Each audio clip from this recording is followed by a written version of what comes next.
Buenos días a todos, soy Cromagnesio y bienvenidos al segundo vídeo de agregados moleculares. Acordaos que en la descripción os dejaré todos los links de los vídeos del tema para que podáis seguir el hilo. Y si os gusta el contenido del canal, no olvidéis de suscribiros y darle a la campanita para recibir notificación cuando se publique un nuevo vídeo. ¡Vamos con la intro!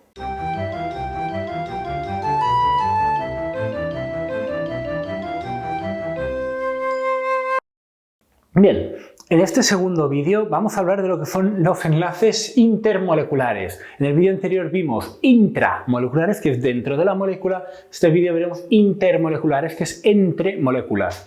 Entonces, a los enlaces intermoleculares a veces se les llama también fuerzas intermoleculares. Se les puede llamar de ambas formas, ¿vale? Entonces, básicamente hay esto de aquí.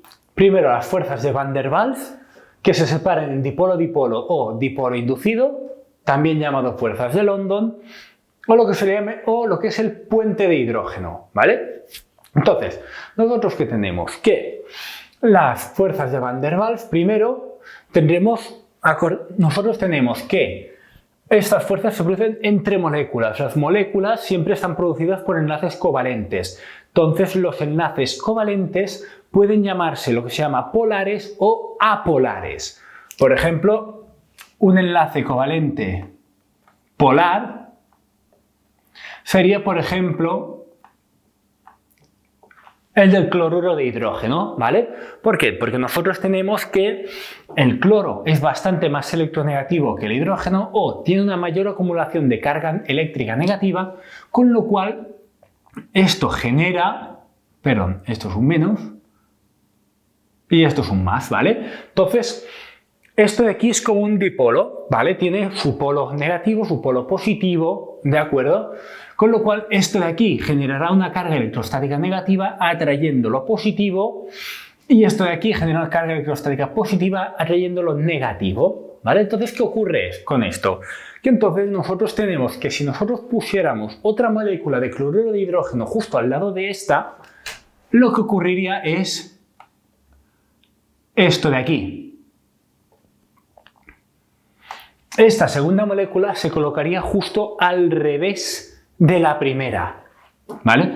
¿Por qué? Porque entonces el polo positivo del hidrógeno se ve atraído por el polo negativo del cloro, de la molécula vecina, y el polo negativo del cloro se ve atraído electrostáticamente por el polo positivo del hidrógeno de la molécula vecina, ¿vale?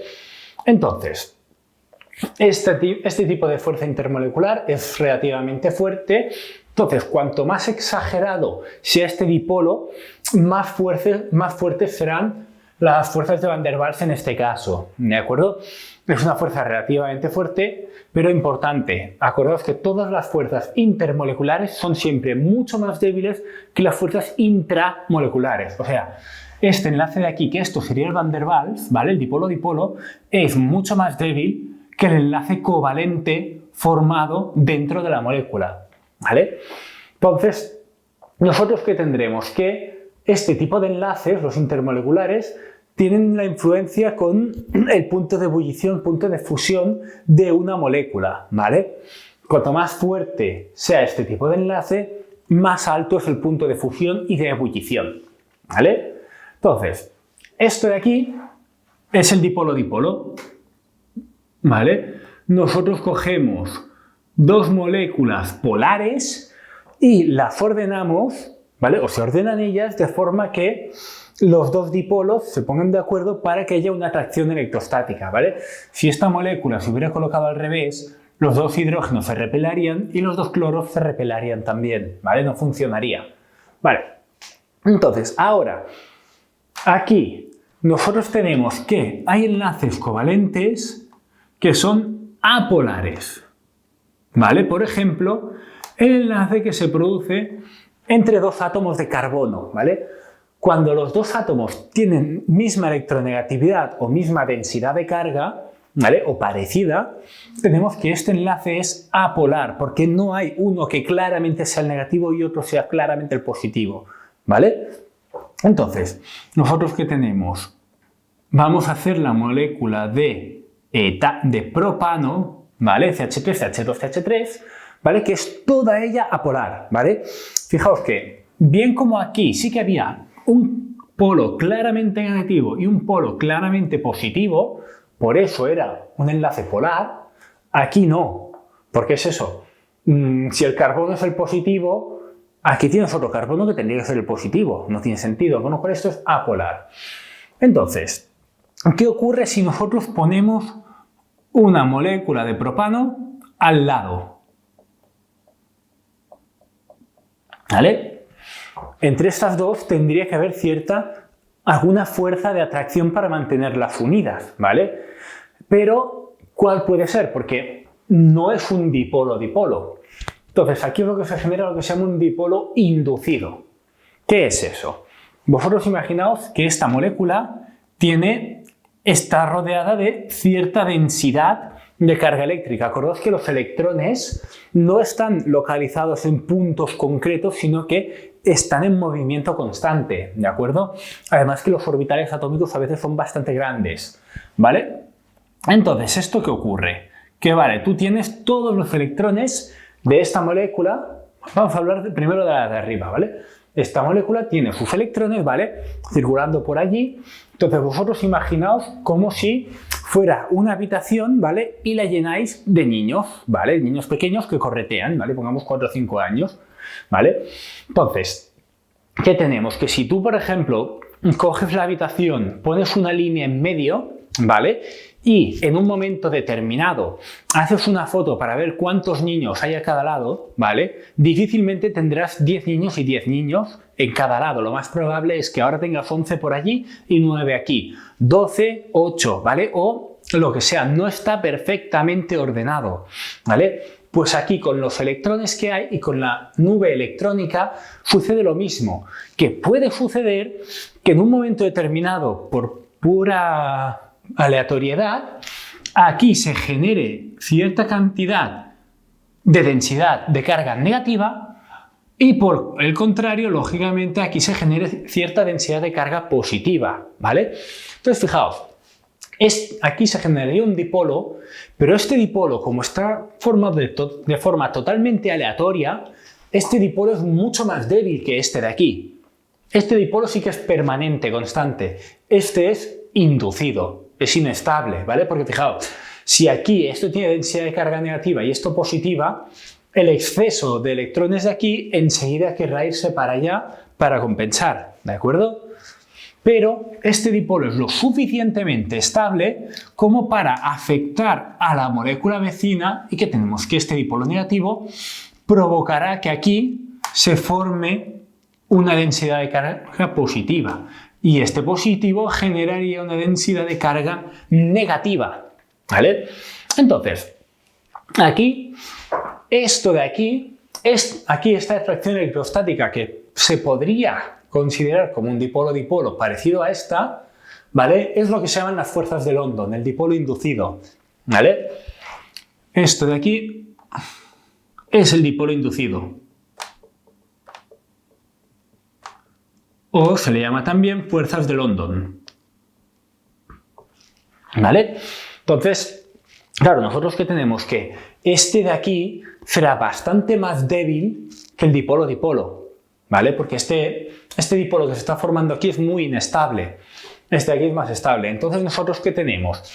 Lo que veremos es que en moléculas apolares, cuanto más larga, no grande, cuanto más larga sea la molécula, más fácil es mantener separada esta situación, con lo cual más fuertes son las fuerzas de dipolo inducido entre estas dos moléculas, ¿vale? Cuanto más larga sea, más fuerte es el dipolo inducido, ¿vale? Cuanto más corta, más flojo, porque es eso, si tú tienes el polo positivo y negativo demasiado cerca, apenas podrá interactuar con la molécula vecina, ¿vale?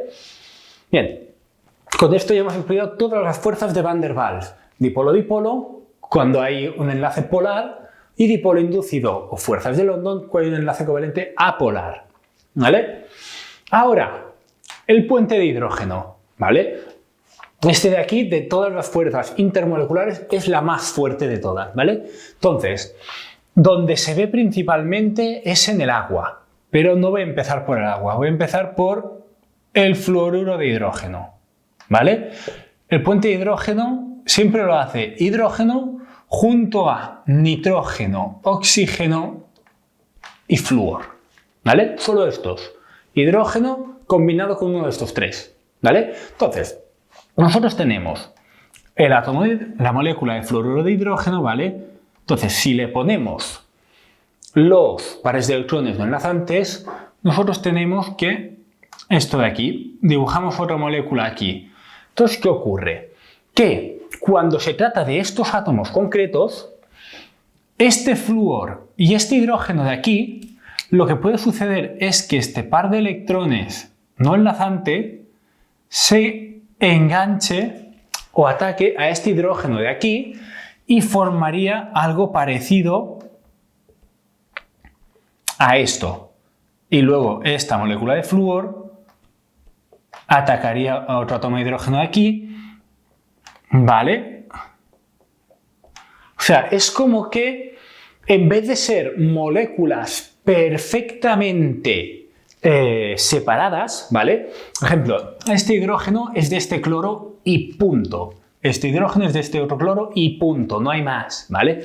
En cambio, en el puente de hidrógeno existe esta interacción de aquí que cualquier hidrógeno se puede ir con cualquier flúor, ¿vale? Entonces, ¿qué ocurre? Que, fijaos que entre este flúor y este hidrógeno, teóricamente de moléculas diferentes, puede existir un enlace covalente normal y corriente mucho más fuerte que lo que sería eso de aquí. Con lo cual tendríamos que, si volvemos a dibujar las dos moléculas iniciales, aquí hay un enlace que une este flúor con este hidrógeno con mucha más fuerza que lo que hace un dipolo-dipolo, ¿vale? Entonces, este enlace de aquí no será tan fuerte ni por asomo como un enlace covalente, pero es bastante más fuerte que cualquiera de esos otros dos, ¿vale? Entonces, ¿esto dónde lo vemos? Por ejemplo, esto, en el fluoruro de hidrógeno, en el amoníaco, ¿vale? ¿Vale? En el amoníaco también lo vemos. Y el que es el rey de los puentes de hidrógeno es el agua. ¿Por qué el agua? Porque fijaos que nosotros tendremos, esta molécula no la quiero aquí dibujada, necesito... ¡Ay, qué mal borra! Ya está. ¿Vale? Nosotros ponemos esta molécula de agua aquí, ¿vale?